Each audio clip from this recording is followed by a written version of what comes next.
আসসালামু আলাইকুম রহমতুল্লাহ বরকাতু। অনেক দোয়া, অনেক ভালোবাসা।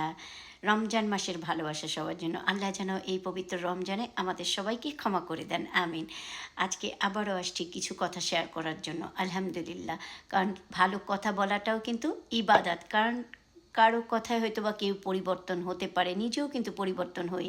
আপনাদের সাথে যখন শেয়ার করি তখন আমার নিজের মাথার মধ্যেও কথাটা গুড়গুড় গুড়গুড় করে। তার মানে আমি নিজেও পরিবর্তন হই, আমি চাই অন্য মানুষও পরিবর্তন হোক। আর এই পরিবর্তনটা আল্লাহ তাআলার তরফ থেকে আসুক, আমাদের অন্তর থেকে। যখন অন্তর থেকে কোনো পরিবর্তন আসে, আল্লাহর বরকত আসে, তখন কিন্তু ওইটার মজাই আলাদা, তাই না? আর আপনি যদি আশেপাশে পরিবেশ দেখে পরিবর্তন হন যে, ও আচ্ছা ঠিক আছে, সে মসজিদে যায়, আমিও মসজিদে যাই, সে নামাজ পড়ে, আমিও নামাজে যাই, আমার বাবা মা মুসলমান ছিল, আমিও মুসলমান। এই যে আশেপাশে চতুর্দিকে দেখে আপনি যে মানে কাজটা করতেছেন, সেটা আপনার করেন যেহেতু এটা করতে হয় তাই। কিন্তু আসল যে মজাটা, সেটা হচ্ছে অন্তর থেকে করা, অন্তর থেকে ভালোবাসা, অন্তর থেকে উপলব্ধি করা যে আমি একজন মুমিন, আলহামদুলিল্লাহ। আমি একজন নেককার বান্দা, আলহামদুলিল্লাহ। আমি একজন নবী করিম সাল্লাল্লাহু আলাইহি ওয়াসাল্লামের উম্মত, মাশাআল্লাহ। তো এর জন্য আপনি আশেপাশে দেখে যে নামাজ রোজাগুলো করেন, যে ইবাদতগুলো করেন, আলহামদুলিল্লাহ। আল্লাহ কাকে কখন ক্ষমা করে আমরা কেউ জানি না। কারণ ছোট ছোট বালুকণা, বিন্দু বিন্দু জল গড়িয়া তোলে মহাদেশ সাগর অতল, তাই না? আপনার ছোট ছোট স্টেপগুলা দেখা যাবে একদিন আপনার অন্তরকেও পরিবর্তন করে দেবে, সুবহানাল্লাহ। কারণ অন্তর পরিবর্তনের মালিক কে? আল্লাহ রাব্বুল আলামিন।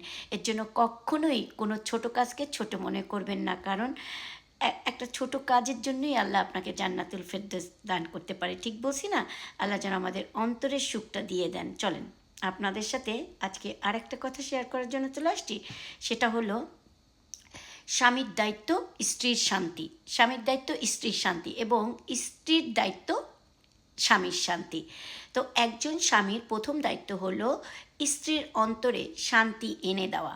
ঠিক তেমনিভাবে একজন স্ত্রীরও প্রথম দায়িত্ব হলো স্বামীর অন্তরে শান্তি এনে দেওয়া, শান্তি, প্রশান্তি। এর জন্যই কিন্তু দোয়া আছে যে আল্লাহ আপনি আমাকে চোখ জুড়ানো সন্তান, স্ত্রী সন্তান এগুলো দান করেন, তাই না? আল্লাহুম্মা ইন্নিয়াস আলুকা হুব্বাক, আল্লাহ ভালোবাসা দান করেন, তাই না?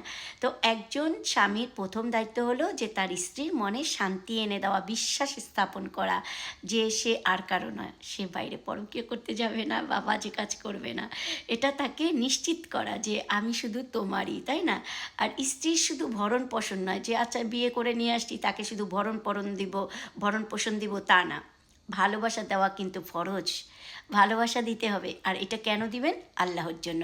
যে আমি আমার স্ত্রীকে ভালোবাসি আল্লাহর জন্য। কারণ স্ত্রী স্বামী এরা সম্পর্কগুলো কিন্তু আল্লাহর আমানত। আল্লাহর আমানত। কীভাবে আপনি আমানত রক্ষা করেন, আমানত কীভাবে খেয়ানত করেন, সেটার হিসাব কিন্তু আল্লাহর কাছে দিতে হবে। স্ত্রীর প্রতি সুন্দর ব্যবহার প্রকৃত ভদ্রতার প্রমাণ। ঠিক তেমনিভাবে স্বামীর প্রতি খুশি খুশি ব্যবহারটাও কিন্তু ইবাদত। আপনি নফল রোজা রাখার চেয়ে স্বামীকে খুশি করাটা কিন্তু অনেক বড় ইবাদত। শুধু আম শুধু স্বামীকে মানে মুখে মুখে ভালোবাসলেই হবে না। স্বামীর অন্তরের প্রশান্তি খুঁজে বার করতে হবে যে আমার স্বামী কিসে খুশি হয়। কারণ চিন্তাটাই যে আমি আমার স্বামীকে ভালোবাসার মাধ্যমে আমি আল্লাহকে খুঁজে পাবো। জান্নাতে যেতে পারবো স্বামী স্ত্রী ইনশাআল্লাহ। আমাদের গোল সেট করতে হবে, তাই না? ঠিক তেমনি স্ত্রীকে অবহেলা করা মানে নিজের অর্ধেক ঈমানকে অবহেলা করা। সুবহানাল্লাহ, কত সুন্দর কথা। স্ত্রীকে অবহেলা করা মানে নিজের অর্ধেক ঈমানকে নষ্ট করা। ঠিক তেমনি হাজব্যান্ডকে অবহেলা করা মানে নিজের অর্ধেক ঈমানকে নষ্ট করা। আর এটা আমি হাদিস কোরআন থেকে আলাপ করতেছি, আমার নিজের বানানো কথা না। স্ত্রীর খুশি মানে ঘরে আল্লাহর বরকত অবতরণ হওয়া, এবং স্বামীর খুশি মানেই সংসারে কি বরকত নেমে আসা। তাহলে দেখছেন স্বামী স্ত্রীর কাজ, দৈনন্দিন কাজগুলোই কিন্তু ইবাদত। তো আমাদের এগুলো বুঝতে হবে। এর জন্য বলছে কি, ইসলামের সঠিক জ্ঞান, ইসলামের সঠিক জ্ঞান থাকাটা কিন্তু খুব বেশি প্রয়োজন।